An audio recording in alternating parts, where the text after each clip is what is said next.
Allez, bonjour à tous, soyez les bienvenus dans le club dirigeant bâtiment 4.0 live où aujourd'hui dans le club on va parler avec Nicolas de la recommandation. Alors Nicolas, comment vas-tu mon ami? Eh ben écoute, très bien, ravi, bonjour à tous déjà, et ravi de te retrouver là en cette journée, là très heureux de partager un moment avec toi et, euh, et j'espère que ça va plaire à tout le monde. Yes, voilà, donc on rappelle que dans le club, le but c'est d'aider les dirigeants au secteur du bâtiment à développer, à s'organiser et à se structurer au travers le mastermind numéro un du BTP autour du club dirigeant bâtiment 4.0. Et donc aujourd'hui, on a la chance de recevoir Nicolas de la société Plus que Pro. On va parler de recommandations. Donc Nicolas, l'idée c'est d'échanger sur les trois conseils pour avoir plus de recommandations. Quel serait ton premier conseil, Nicolas? Alors déjà, mon premier conseil, c'est de faire un travail d'excellence, faire un travail soigné, un projet réalisé en tout cas avec soin, à la hauteur des promesses engagées par le dirigeant. Déjà pour commencer. Et bien sûr, en parfaite conformité avec le devis sur lequel les deux parties se sont engagées. Premier conseil, qui peut paraître basique, C'est mais la base. On reprend les fondamentaux. Faire du voilà, travail de très important. qualité pour pouvoir accueillir des recommandations. Deuxième conseil, Nicolas? Eh ben, avoir un suivi personnalisé, c'est-à-dire informer à chaque étape des travaux son client, avoir un lien étroit et répondre à ses questions éventuelles et aux hypothétiques ajustements. Ça, c'est très important. Dernier point, évidemment, c'est eh ben, une satisfaction garantie. Pour ce faire, évidemment, ben, mesurer sa satisfaction client, prendre des photos, bien sûr, du chantier réalisé, de façon à pouvoir les diffuser, aussi bien ben, les visuels, mais surtout, je dirais, l'avis, la recommandation de son client. Et ensuite, dans cette foulée-là de mesures, bah, tout de suite lui demander simplement les recommandations de dans son entourage, dans sa famille, euh, pour finir après cette mesure euh, parfaite, je dirais, du chantier. Yes. Alors pour toi, comment on peut avoir des recommandations qui peuvent rester dans le temps et qui sont en plus, somme toute, certifiées? C'est une bonne question. Alors déjà pour me présenter peut-être à tout le monde, plus que pro, qui on est, qu'est-ce qu'on fait?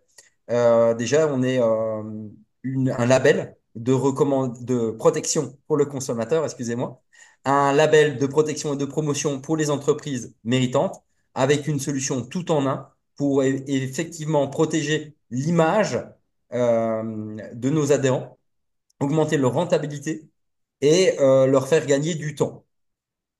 À l'heure où on se parle, déjà, on a d'un côté des consommateurs où il leur manque 588 euros en moyenne à un foyer en France pour boucler sa fin de mois. Donc le risque de se tromper pour lui est violent et peut être dramatique. D'accord? Un consommateur sur deux est déçu des travaux réalisés. Et en plus de ça, il est inondé de spots publicitaires et de promesses en tout genre, d'entreprises pour quelquefois, en tout cas, peu scrupuleuses. Hmm. Donc tu veux dire que le consommateur dans tout ça, il est perdu Il sur est quelle pire que entreprise dans ça. le secteur du bâtiment se doit choisir pour réaliser des travaux qui soient conformes à ce que je veux, qui respectent mon budget tout simplement, quoi. Et c'est encore bien pire, Fred, que ça. C'est que en plus de ça, il écoute à la radio une des émissions les plus écoutées en France par Julien Courbet, Ouais. où on lui explique ben, toute la journée, on lui raconte des affaires de gens qui vivent des drames. Ouais.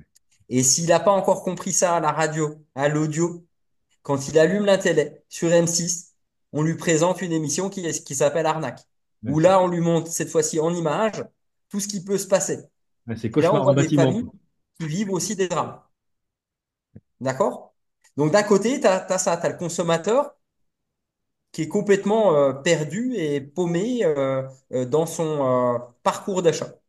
Et de l'autre, on a des entreprises, un entrepreneur qui a souvent de l'or dans les mains, mais du plomb dans les poches, qui travaille énormément, qui gagne souvent pas ce qu'il devrait gagner, qui a un savoir-faire, mais qui rencontre des difficultés pour le faire savoir, car dans son imaginaire, ben, il comprend pas d'ailleurs on ne puisse pas s'imaginer qu'il est parfait dans ses prestations.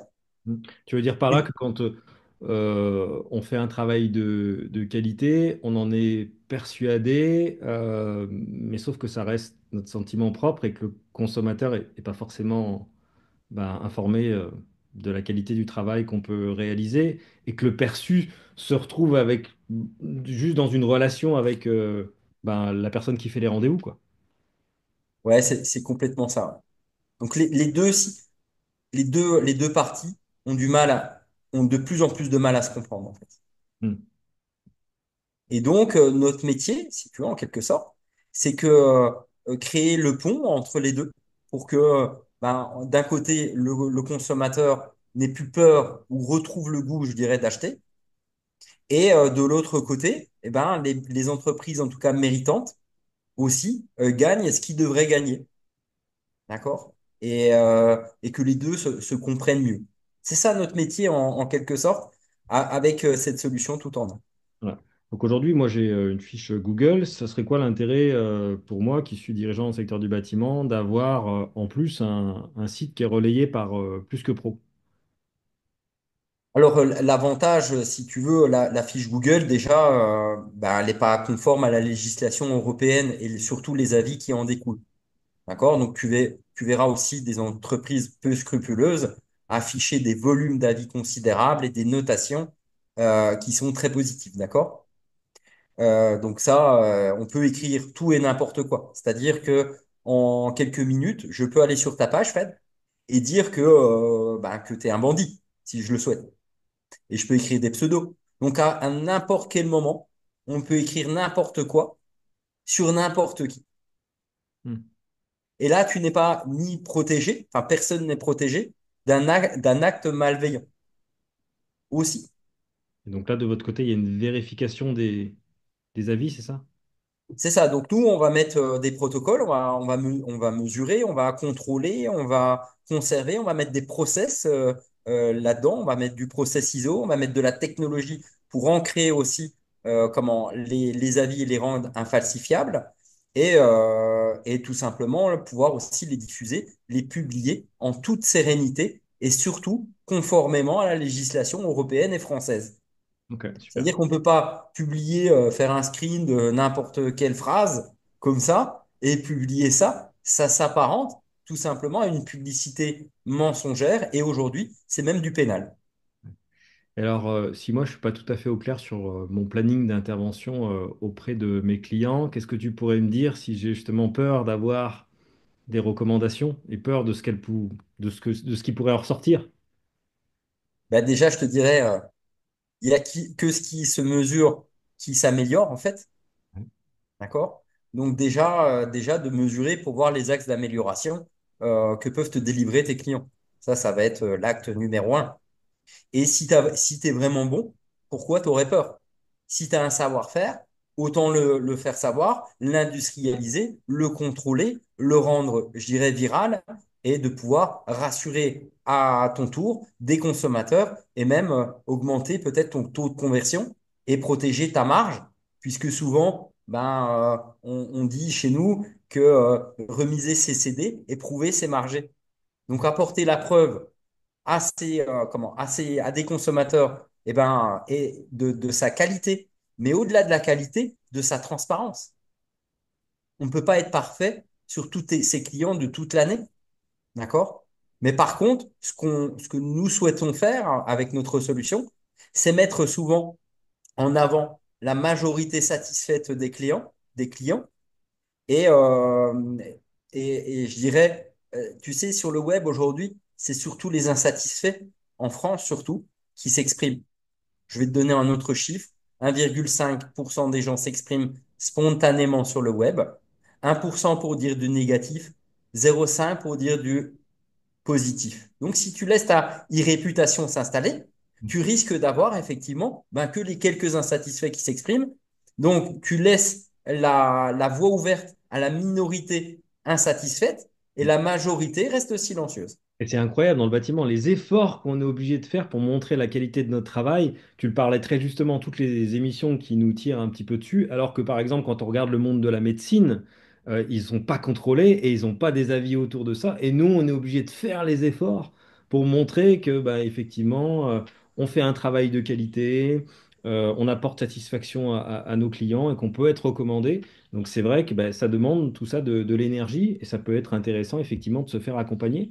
Moi, j'ai une question qui me vient comme ça, Nicolas. Si aujourd'hui, j'utilise Google, je fais de la pub sur Google Ads, quel peut être l'intérêt pour moi d'effectivement de passer par un référencement plus que pro? En plus, je dirais. Ouais, je te dirais que c'est deux sujets complètement différents. Hein, c'est-à-dire que bah, tu fais de la pub, en fait, hein, l'ADS, c'est faire de la pub sur Google. Donc, en fait, c'est un canal de communication. Tu payes, qui est, si c'est bien fait, hein, parce que tu peux te faire aussi avoir sur des réglages dates, c'est un vrai métier.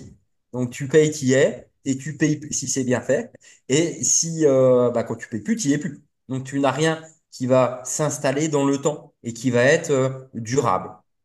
Et après, ben, si ça marche bien pour toi de faire de la pub sur Google, ben, garde-le en fait. Si ça te rapporte du chiffre d'affaires, de la rentabilité, c'est parfait. Et tu peux multiplier aussi les canaux d'acquisition. Ça, c'est une stratégie. Mais moi, la première règle que je préconise à un adhérent ou à un prospect, c'est que quand tu es heureux, bah, faut pas changer.